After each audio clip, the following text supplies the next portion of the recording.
Hi everyone! Ooh. Bit over enthusiastic there, wasn't I? Oh yes. Now then, this is the follow-up video to the Dreamconn version 5 unboxing I did last month. And in that video I said that I'll do a follow-up video where I will put this through its paces.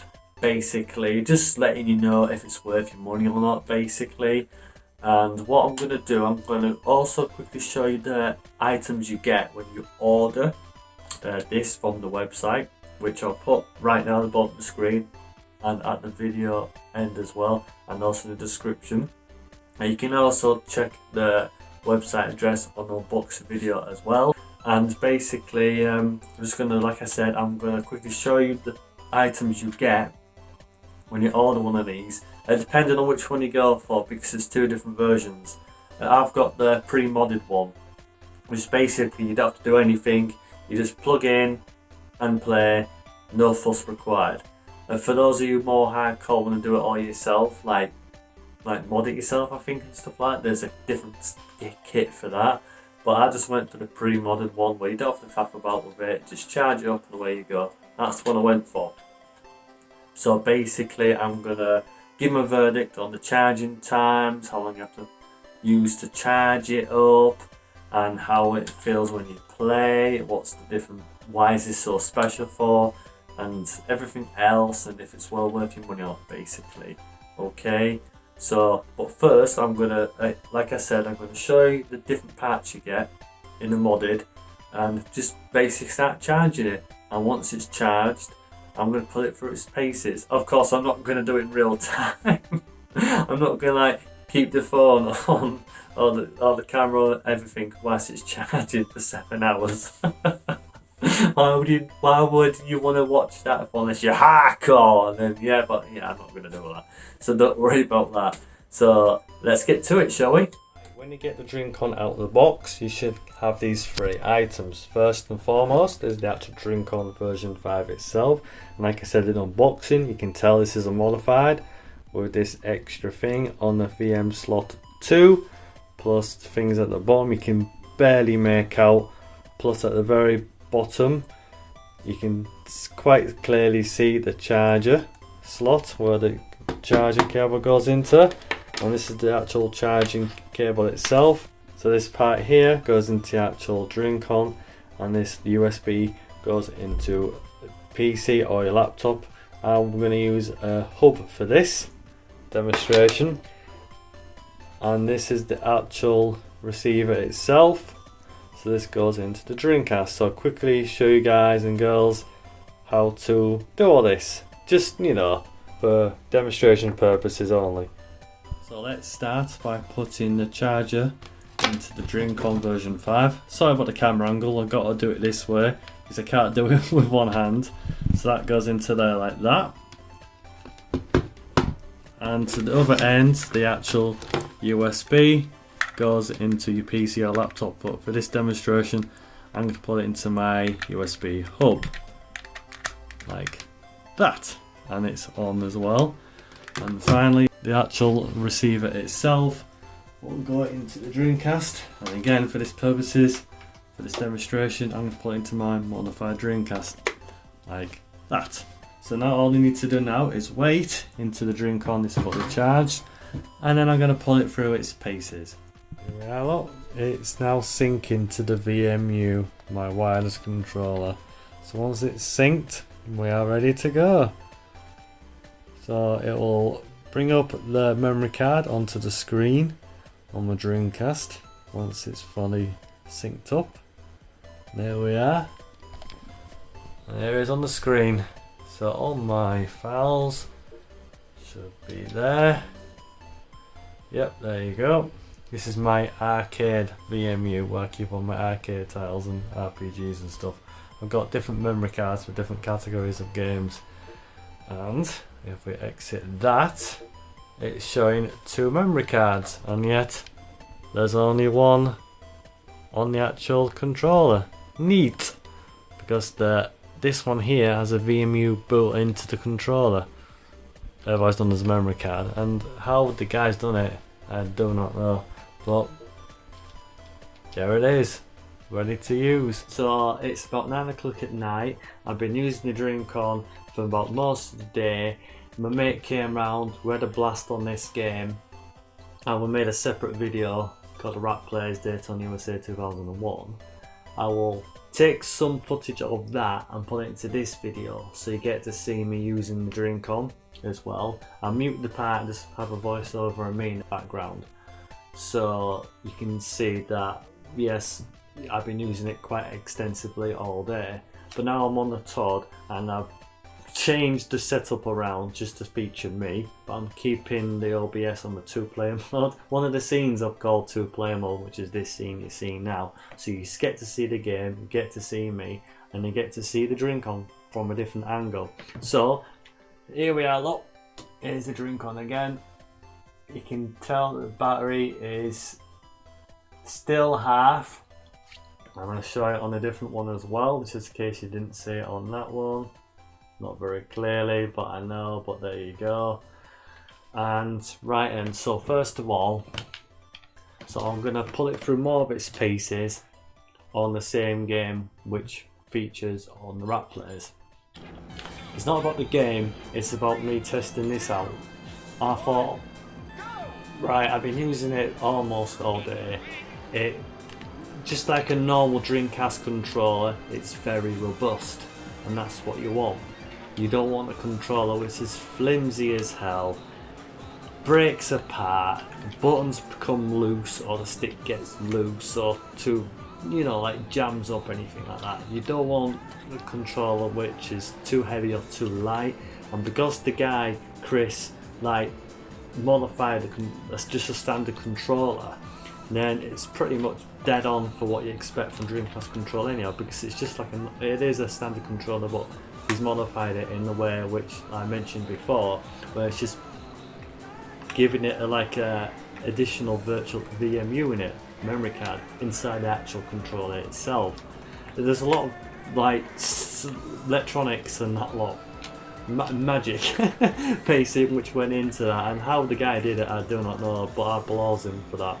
There's also a battery indicator as well, which tells you how much charge you've got left before you've got to charge up again. You can charge up the Dreamconn as well, so don't worry about that. And you charge up at the back of the controller, as I'll show you on a different webcam.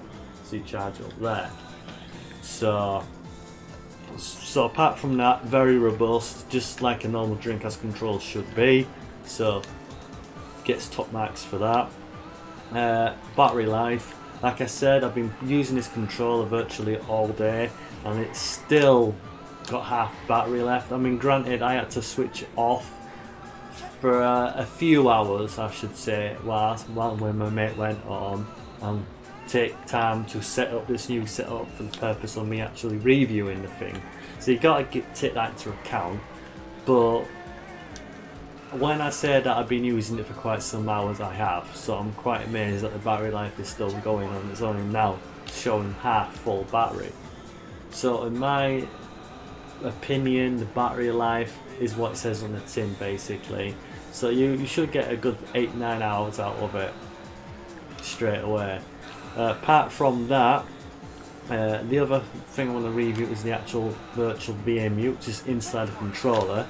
So as I may have mentioned before, so I'm crashing all over the place, it's not about me playing it as such. I just want to get that out there. The virtual VMU, what he's done, is nothing sort of amazing, as I keep banging on the same drum about. Just keep bearing in mind that because there's a virtual VMU in slot 2, which is in that slot there, you can't put a normal VMU in that slot. If you do, then you've basically fucked it up, the whole thing up, so I don't recommend doing that whatsoever. Please don't. You might be asked, oh, if I've got that Dream Explorer, can I like slot free up more blocks in the virtual one? I've not actually tested it out yet, but I'm sure you can. And yes, you get the default 200 blocks to start with, it's just like any other VMU. And I'm sure you can use the Dream Explorer, which I've got on a disc, a virtual disc. to modify the blocks in the virtual VMU, so you get additional, was it 40 blocks or 44 blocks? I can't remember, to be fair, but yeah, I'm sure you can do it easily. Yeah, you can probably tell that I'm using a modded Dreamcast for the purpose of this. My best mate of mine, called John, painted it Miami blue for me. Why Miami blue? Because I've been to Miami and my favourite colour is blue, so it's a bit of a non-brainer. It's a metallic colour as well, and I do like that because it's more shiny and stuff like that. Plus my modified Dreamcast has got the LEDs in it as well, so I like to give you like a shot on it.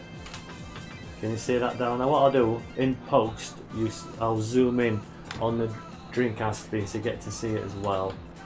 So there's that. Won't go the wrong way now. So as for the actual VMU itself, as long as you don't put another VMU in slot 2, then you should be fine, it shouldn't break. Now you can still put a vibration pack in slot 2, I believe. Don't quote me on that, but I'm sure you can. Just not another VMU, so just be wary of that. So the main benefit of this controller is that it doesn't have no wires on it. Like, this is just a standard normal Dreamcast controller, standard one look here, and it's got a wire on it. And because the Dreamcon has no wires, that's an immediate plus. So like, you can like say like your TV is on one side of the room. When you've got quite a big room, you can quite happily sit quite far back and not worry about the wire like not reaching the console or anything like that, or whatever kind of thing. So it's like, oh right, I can like really sit back and not have the wire, stuff like that. And less wires means less potential tangles up, and we hate it when wires tangle up and stuff like that. It's a right kerfuffle kind of thing. But with the Dreamcon, you've got no problem with that whatsoever. So that's that, I suppose. So yeah, so like I said, I love the main features. The virtual VMU in slot 2, that's a really good feature to have. So you've got like additional VMU. So even if you don't, so say for example you own a second-hand Dreamcast and you've got a game, so to speak, but you don't have a VMU yet, you can easily buy one of these, and not only do you get a really good controller, a modded controller, but you got basically a VMU pre-built inside it for nothing. So you're getting like two things for the price of one, which is really, really good. So that's an instant benefit. Again, it's Bluetooth receiver technology, battery life is very, very good. So all in all, I give it a thumbs up, to be fair. It's really, really good. Cons, it is a tad expensive, I must admit that, plus P&P. It's from Greece, so keep that in mind. And you will be waiting a while for it to arrive. I had to wait about just over a month. It's because of the current pandemic, that's why. And the guy I was in constant communication with all throughout my transaction period, Chris, he was ever so helpful with me, ever so patient with my any queries and status update on my order, so thank you very much for that, mate. And even he admitted that if it wasn't for the pandemic, it'd arrive a lot quicker, so just bear that in mind. And to be fair, there's only like the price kind of thing, but like I said, for me personally, it's well worth it for what you get out of it. So bottom line is that if you want to get a really good wireless Dreamcast controller, then I highly recommend getting this Dreamcon version 5, especially when you get a virtual VMU as well inside the Dreamcon, so you get a little bit extra kind of thing. So you're getting like two things in one. You're getting the wireless controller plus a virtual VMU inside. Oh yeah, and I just remembered, it's easy to set up as well. Basically, you just plug the Bluetooth dongle into control port 1 of Dreamcast, press the start button on the Dreamcon controller itself. Make sure you got memory card in slot 1, by the way, before you turn it on, and then just simply let it sync and away you go. Simple as that. And to turn it off, you just hold the start button down for a few seconds. and that's it. I highly recommend this Dreamconn version 5. It's a really good wireless controller for what you get out of it, and I love modded stuff because I've got the modded Dreamcast already, and now I've got a modded controller as well, so I highly recommend this. Like I said, if you're not bothered about the money, then this is right up your street. If you like the virtual VMU as well, it's really good. And yeah, I give it a 9 out of 10 if I have to give it a rating, really. Overall 5 stars. So yeah, go out and get one. I'll put the link in the description of the website as well. He also does other stuff as well on the website, not just these, not just Dreamconn, so just take a look to see if it takes your fancy. Oh, and make sure you get the modded one as well. There's a version of this where you got to do it all yourself, stuff like this, but you just want to plug and play and bang, there you go, and then get this version. Like I said, I'll put it in the description so you know which one to get, so don't worry about that. It's not the case, oh shit, I've got the wrong one kind of thing. So don't worry, I'll look after you there. So yeah, highly recommended. That's my review of the Dreamconn version 5. Go out and get one. Support the guy because what he does for this is awesome. And there you go. So thanks for joining me on this review of the Dreamconn version 5.0. If you like my stuff, please subscribe to my channel. And please let me know in the comment section below what you thought of this video, and if you'd like me to do more reviews and unboxing videos in the future, let me know. I very much appreciate it. So for now, see you guys later. Bye.